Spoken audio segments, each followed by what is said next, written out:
इस वीडियो में हम स्टेप बाय स्टेप देखेंगे कि कैसे एक CDSL डिपॉजिटरी डीमैट अकाउंट से दूसरे CDSL डिपॉजिटरी डीमैट अकाउंट में ऑनलाइन शेयर ट्रांसफर करते हैं। यदि आपका डीमैट अकाउंट भी CDSL डिपॉजिटरी पर है तो आप भी दूसरे CDSL डिपॉजिटरी डीमैट अकाउंट में बड़ी आसानी से ऑनलाइन शेयर ट्रांसफर कर सकते हैं। तो चलिए स्टेप बाय स्टेप प्रोसेस को देखते हैं। सबसे पहले हम अपने डीमैट अकाउंट को CDSL ईजी और ईजीएस्ट के लिए रजिस्टर करेंगे। रजिस्टर करने के लिए गूगल पर जाकर CDSL ईजीएस्ट लॉगिन टाइप कर सर्च करें और CDSL ईजीएस्ट के लॉगिन पेज पर जाएं। लॉगिन पेज पर आने के बाद यहां आपको to register for easy click here पर क्लिक करना है। अगली स्क्रीन में अपना 16 अंकों का डीमैट अकाउंट नंबर एंटर करें। पासवर्ड कॉलम में अपना पैन कार्ड नंबर और साथ में डेट ऑफ बर्थ की डेट और मंथ DDMM फॉर्मेट में एंटर करें। इसके बाद कंटिन्यू पर क्लिक कर आगे बढ़ें। अगली स्क्रीन में आपको OTP एंटर करना है जो आपके रजिस्टर्ड मोबाइल नंबर और ईमेल आईडी पर रिसीव हुआ है। अब अगली स्क्रीन में आपको अपना CDSL अकाउंट का लॉगिन यूजर आईडी और लॉगिन पासवर्ड सेट करना है। लीजिए, आपने CDSL ईजी के लिए सक्सेसफुली रजिस्टर कर लिया है। अब लॉगिन स्क्रीन पर जाकर अपने यूजर आईडी और लॉगिन पासवर्ड के जरिए अपने CDSL ईजी अकाउंट में लॉगिन करें। लॉगिन करने के बाद आपको मिसलेनियस ऑप्शन पर क्लिक करना है। मिसलेनियस में आपको अपग्रेड BOID टू ईजीएस्ट पर क्लिक करना है। अब अगली स्क्रीन में आपको ट्रस्टेड अकाउंट PIN ऑप्शन को सिलेक्ट कर सबमिट पर क्लिक करना है। अगली स्क्रीन में आपको वो डीमैट अकाउंट नंबर एंटर करना है जिसमें आप शेयर ट्रांसफर करना चाहते हैं। यदि एक से ज़्यादा डीमैट अकाउंट हैं तो आप प्लस बटन पर क्लिक कर ऐड कर सकते हैं। डीमैट अकाउंट नंबर एंटर करने के बाद सबमिट करें। अब आपको OTP रिसीव होगा, ओके प्रेस कर आगे बढ़ें। अगली स्क्रीन में मोबाइल नंबर और ईमेल आईडी पर रिसीव हुआ OTP एंटर कर सबमिट करें। लीजिए, आपने सक्सेसफुली ईजीएस्ट के लिए अपग्रेड कर लिया है। अब आपको 24 से 48 घंटे का इंतजार करना होगा। आपका ब्रोकर 2 से 3 दिन के भीतर आपको मेल भेजेगा कि आपने CDSL ईजीएस्ट के लिए अपग्रेड कर लिया है। इसके साथ ही आपको एक दूसरा मेल और आएगा जिसमें आपको एक पिन रिसीव होगी। इस पिन का इस्तेमाल शेयर ट्रांसफर करते समय ऑथेंटिकेशन के लिए होता है। जैसे ही आपको मेल के जरिए पिन रिसीव हो, आपको अपने CDSL अकाउंट में लॉगिन करना है और इस पिन को बदल लेना है। पिन चेंज कैसे करें? सबसे पहले अपने CDSL अकाउंट में लॉगिन करें। इसके बाद मिसलेनियस ऑप्शन पर क्लिक करें। उसके बाद चेंज पिन पर क्लिक करें।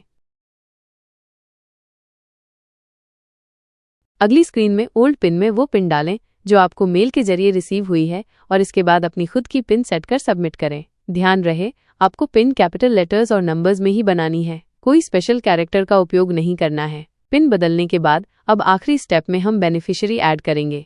जैसे मनी ट्रांसफर के लिए हम सामने वाले के अकाउंट को बेनिफिशियरी के रूप में ऐड करते हैं, वैसे ही हमें शेयर ट्रांसफर करने के लिए सामने वाले व्यक्ति का demat account as a beneficiary add करना पड़ेगा। Demat account as a beneficiary add करने के लिए सबसे पहले ट्रांजैक्शन टैब पर क्लिक करें। अब ट्रांजैक्शन मेन्यू में BO लिंकिंग पर क्लिक कर BO लिंकिंग सेटअप पर क्लिक करें। अब अगली स्क्रीन में आपको CDSL ऑप्शन सिलेक्ट करना है। इसके बाद बायर BOID में वो डीमैट अकाउंट नंबर एंटर करें जिसमें आप शेयर ट्रांसफर करने जा रहे हैं। इसके साथ ही बायर पैन में उस व्यक्ति का पैन कार्ड नंबर एंटर करें जिसके डीमैट अकाउंट में आप शेयर ट्रांसफर कर रहे हैं। इसके बाद सबमिट पर क्लिक करें और आगे बढ़ें। अगली स्क्रीन में आप देखेंगे कि BO लिंकिंग सेटअप हो चुका है, यानी कि बेनिफिशियरी आपने ऐड कर लिया है। ओके प्रेस कर आगे बढ़ें। बेनिफिशियरी तो आपने ऐड कर लिया है, लेकिन अब आपको उसे ऑथेंटिकेट भी करना पड़ेगा। इसके लिए अगली स्क्रीन में ऐड किए गए बेनिफिशियरी को सिलेक्ट कर सबमिट पर क्लिक करें। इसके बाद आपके रजिस्टर्ड ईमेल आईडी और मोबाइल नंबर पर बेनिफिशियरी को ऑथेंटिकेट करने के लिए एक लिंक भेजी जाएगी। उस लिंक पर क्लिक करें। लिंक पर क्लिक करते ही आप वेब ब्राउज़र पर आ जाएंगे। यहाँ आपको अपना डीमैट अकाउंट नंबर और पैन कार्ड नंबर एंटर करना है। ध्यान रहे, यहाँ उस व्यक्ति का डीमैट अकाउंट नंबर और पैन कार्ड नंबर नहीं डालना है जिसके अकाउंट में आप शेयर ट्रांसफर कर रहे हैं। यहाँ केवल आपको अपना डीमैट अकाउंट नंबर और पैन कार्ड नंबर एंटर करना है। दोनों डिटेल्स एंटर करने के बाद सबमिट करें। इसके बाद अपनी BOID को सिलेक्ट कर जनरेट OTP पर क्लिक करें।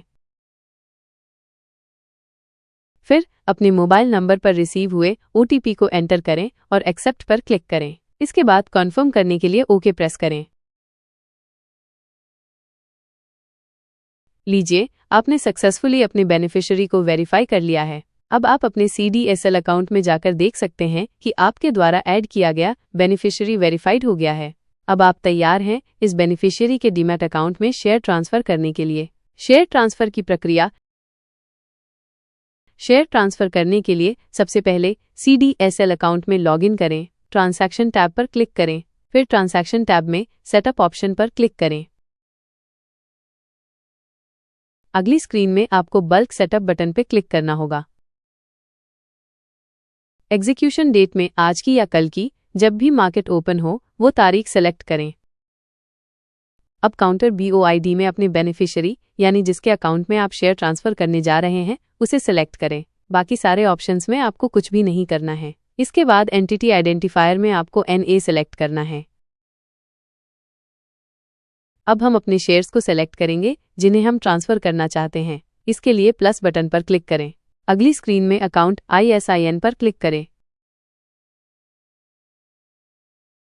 फिर अपने पोर्टफोलियो में से जिस भी कंपनी का शेयर ट्रांसफर करना है उसके ISIN पर क्लिक करें। इसके बाद शेयर की क्वांटिटी टाइप करें। अगर सारे शेयर्स ट्रांसफर कर रहे हैं तो पूरी क्वांटिटी एंटर करें। इसके बाद आपको रीजन फॉर ट्रेड में ट्रांसफर करने का कारण सेलेक्ट करना है। अगर आप अपने ही डीमैट अकाउंट में शेयर ट्रांसफर कर रहे हैं तो आप transfer to own account option select कर सकते हैं। अगर आप अपने परिवार के किसी सदस्य के डीमैट अकाउंट में ट्रांसफर कर रहे हैं तो सही विकल्प चुनें। इसके बाद ओके पर क्लिक करें। शेयर्स को सेलेक्ट करने के बाद अब आपको सबमिट पर क्लिक करना है। सबमिट पर क्लिक करने के बाद एक ट्रांजैक्शन ID जनरेट होगी। ओके पर क्लिक कर आगे बढ़ें। अगली स्क्रीन में आप देख सकते हैं कि आपका ट्रांजैक्शन सक्सेसफुली एग्जीक्यूटेड हो चुका है। अब आपको वेरीफाई बटन पर क्लिक करना है। अब अगली स्क्रीन में अपने शेयर को टिक मार्क कर सिलेक्ट करें और कमिट बटन पर क्लिक करें। अब आपको 4 अंकों का OTP एंटर करना है जो आपके रजिस्टर्ड मोबाइल नंबर पर रिसीव होगा। इसके बाद आपको अपनी पिन एंटर करनी है। यह वही पिन है जो आपको मेल के जरिए प्राप्त हुई थी और जिसे आपने बाद में चेंज किया था। पिन एंटर करते ही आपका ट्रांसफर कंप्लीट हो जाएगा। इस स्क्रीन पर आप देख सकते हैं कि ऑथेंटिकेटेड सक्सेसफुली लिखा आ रहा है, मतलब शेयर ट्रांसफर प्रोसेस पूरी हो चुकी है। ट्रांसफर किए गए शेयर्स अगले दिन बेनिफिशियरी के डीमैट अकाउंट में क्रेडिट हो जाएंगे। अगर आपने शेयर मार्केट बंद होने के बाद ट्रांसफर किया है तो एग्जीक्यूशन अगले दिन होगा और शेयर का क्रेडिट परसों होगा। शेयर ट्रांसफर करते समय ध्यान रखें कि आपके डीमैट अकाउंट में पर्याप्त बैलेंस हो, क्योंकि हर ट्रांसफर पर लगभग 25 रुपये चार्ज लगता है। मान लीजिए आपने 1 लाख के शेयर ट्रांसफर किए तो आपको 25 रुपये के आसपास चार्ज देना होगा। ये चार्ज आपके डीमैट अकाउंट बैलेंस से काटा जाएगा। अगर डीमैट अकाउंट में पैसा नहीं होगा तो आपका ट्रांसफर रिजेक्ट हो जाएगा। इस प्रक्रिया से आप केवल CDSL depository to CDSL depository demat account में ही शेयर ट्रांसफर कर सकते हैं। उम्मीद है आपको ये वीडियो पसंद आया होगा। अगर आपको ये जानकारी उपयोगी लगी हो तो वीडियो को लाइक करें और चैनल को सब्सक्राइब करना ना भूलें। धन्यवाद।